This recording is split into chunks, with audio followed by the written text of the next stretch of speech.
mbokk ak xarit yu ñuy seetaan ci Sénégal TV dal leen jàmm ci seen rubrique Today News tey nag fii ñu cëppeelu ak yéen mooy bërëb bi nga xam ni ci wàllum njàngale la daara la dañuy jàngale mu nekk complexe scolaire nekk école boo xam ni ci tout tànkee lañ ko tàmbalee di yéeg ba ca kaw mu nekk complexe les as groupe scolaire boo xam ni les apprentissages waaye dañ ci daal di toftal l'école ak complexe bi nga xam moo di Sédar ci ku ko dégg sa xel dem ci président Léopold Sédar Senghor nga xam li mu incarné ci dundam moo di excellence maanaam xarañ ci njàng xarañ ci xam-xam xarañ ci li nga xam moo di ca dëgg-dëgg nag liggéey tey nag dañu teew fii nag lan moo fi am journée porte ouverte maanaam dañu tujji bunt yi saafonteeg ñi dëkk ci koñ bi yëpp ñi nga xam ni seen i doom war na ñu mën a ñëw jàngee fii di bañ di jéggi ay tali école bi nekk ci xolu li nga xam moo di quartier bi fii nga xam moo di Sacré-Cœur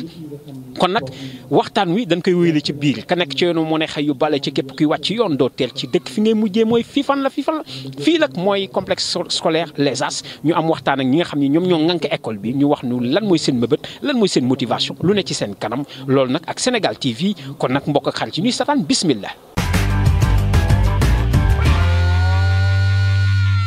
Marcel Lopez, j'ai été directeur adjoint au niveau du cours Sainte-Marie-d'Anne et préfet déjà pendant longtemps, 35 ans. Voilà, monsieur Cabrita et madame Coeno. Et la nouvelle structure qui est là, 5000 mètres carrés avec l'espace, le promoteur monsieur Issamboup a voulu que je puisse gérer cette école, en faire un exemple comme celui du cours Sainte-Marie-d'Anne. On va peut-être l'atteindre, pas tout à fait, mais on sera tout près, quoi. Déjà, au cours Sainte-Marie-d'Anne, nous avons, il existe un amphithéâtre Léopold Sédar Senghor. Monsieur Cabrita était un des adeptes de Senghor. Or, Senghor, il prône la rigueur dans l'éducation. Il prône l'enseignement par l'exemple. Si nous suivons les préceptes de Senghor, nous pouvons former les citoyens de demain. Or, c'est ça l'objectif principal pour que le Sénégal demain puisse changer de mentalité par rapport à une citoyenneté rigoureuse, un respect rigoureux de l'environnement, de sa personne et des autres. En fait, le vivre ensemble. Bon, ma dernière question, qu'est-ce qui vous a motivé à organiser cette journée aujourd'hui, les festivités? Alors, aujourd'hui, on a fait un petit cocktail de découverte. On a voulu présenter l'école déjà au quartier. On a invité tous les notables des environs, les directeurs qu'on connaît, pour uniquement un cocktail de découverte. Après, lorsqu'on sera bien lancé, on fera une inauguration en bonne et due forme.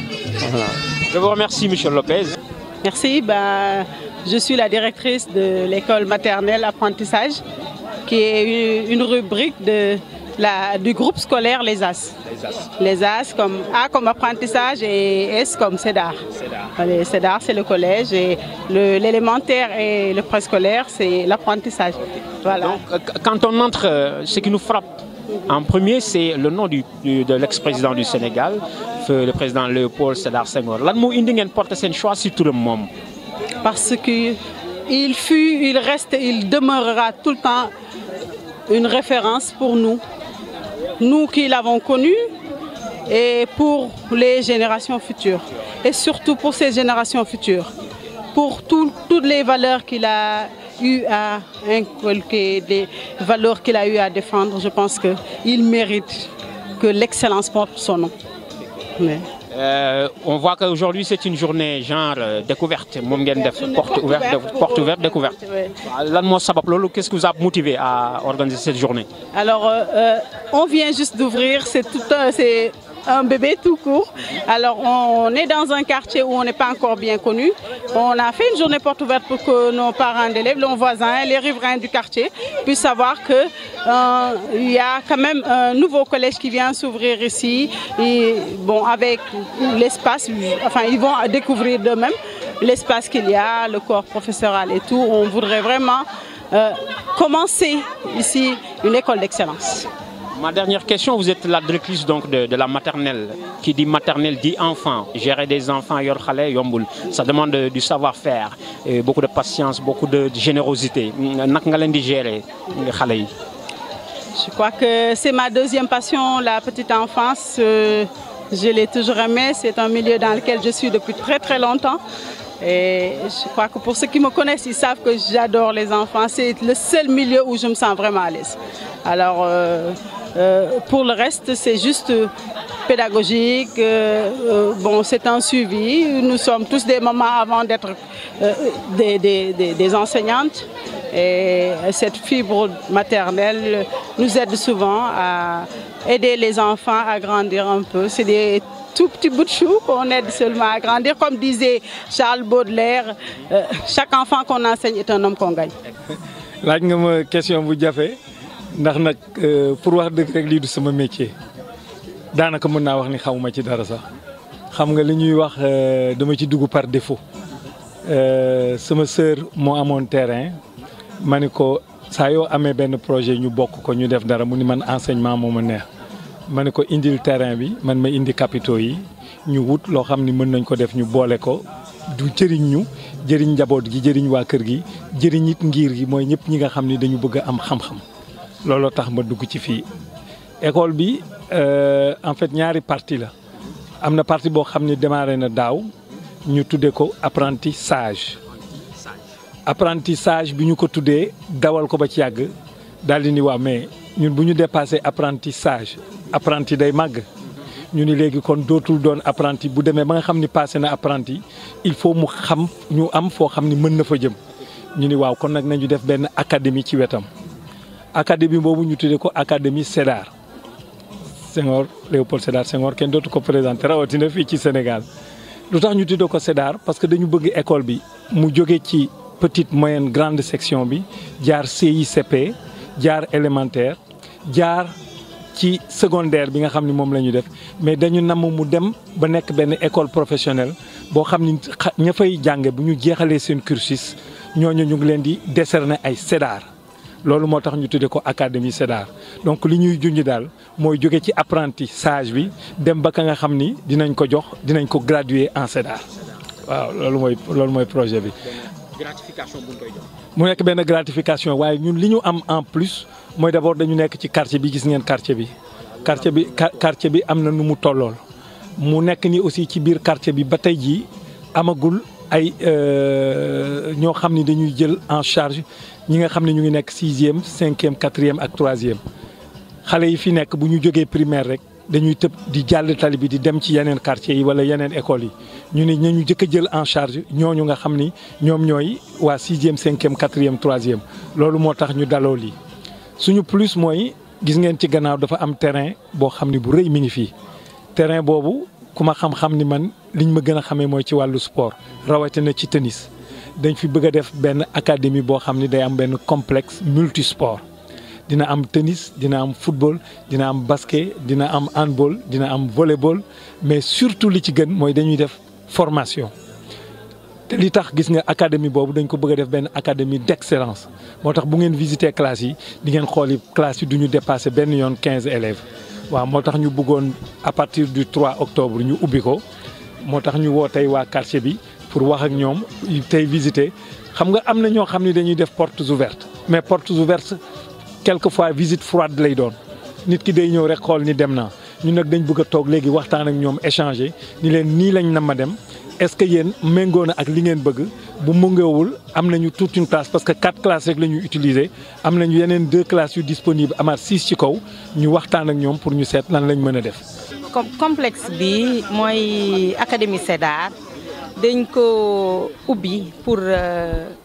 liggéey jàngu xale yi gën a mën a jëm ci kaw dañ ciy def suñu kéemtalaay kattan pour que suñu doom yi gën a jëm ci kaw ndax li ñuy bëgg mooy fu ñu fekk xale yi niveau bu ñu leen mën di fekk ñu xëcc leen pour ñu yegg ci excellence bi moo tax ñu tuddee ko académie Sédar académie pour l'excellence des enfants pour collège d'excellence mën nañ leen jël xale bu ndaw ñu ànd ak moom ba mu yeggal mën nañ leen jël bu ñu ñëwee ba am nekk ci seen diggante année scolaire ci seen diggante scolarité bu ñu nekkee 5e 4e 3e fu xale bi mën di toll rek mën nañ ànd ak moom tiire ko wer ci kaw ndax dañu bëgg bu ñu yeggee bu xale yi yeggee ba seen bac léegi-léegi sax mën nañ ànd ak ñoom ba ci seen nu mu tëddee kii universitaire cycle universitaire enseignement supérieur su dee privé lañ bëgg a def mën nañ ànd ak ñoom loolu yëpp ci biir li ko indi mooy dañu xool ni xale yi léegi boo bëggee sa doom mën a yegg fenn fii ñu toppatoo ko ba ci fii boo ko indee ci privé bi da ngay am les cours normaux mais da ngay am une autre formation supplémentaire boo xam ni yéene lay doon daal ndax ki ñëw ba ubbi école pour jàngal nit yàlla de xolam toj na déjà pour xale bi mën a xam dara bon léegi nag yàlla nag mooy def mais yaakaar nañ ni fii ku fi dugg daal mën nga dal sa xel daal ku fi dugal sa doom war nga dalal sa xel ndax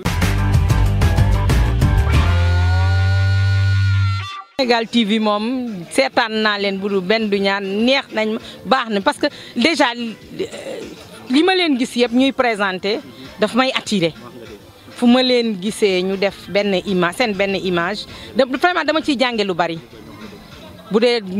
affaire bi gis nga ci tuuti rek vraiment presque lépp lu ci nekk dina xaw a leer pour yow donc Sénégal TV ca kaw ci kanam bon yàlla jàppale leen ci kaw ci kanam. Sénégal TV li ma ko bëgg a wax mooy ma dindi casquette école bi dugg ci beneen casquette sport bi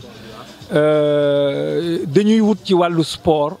loo xam ni déjà fii nee naa la dañuy am benn option sportive fokk ñu am partenariat boobu ak yéen waaye comme ni ma leen présenté woo tout à l'heure man tam maa ngi comité national olympique 47 fédération la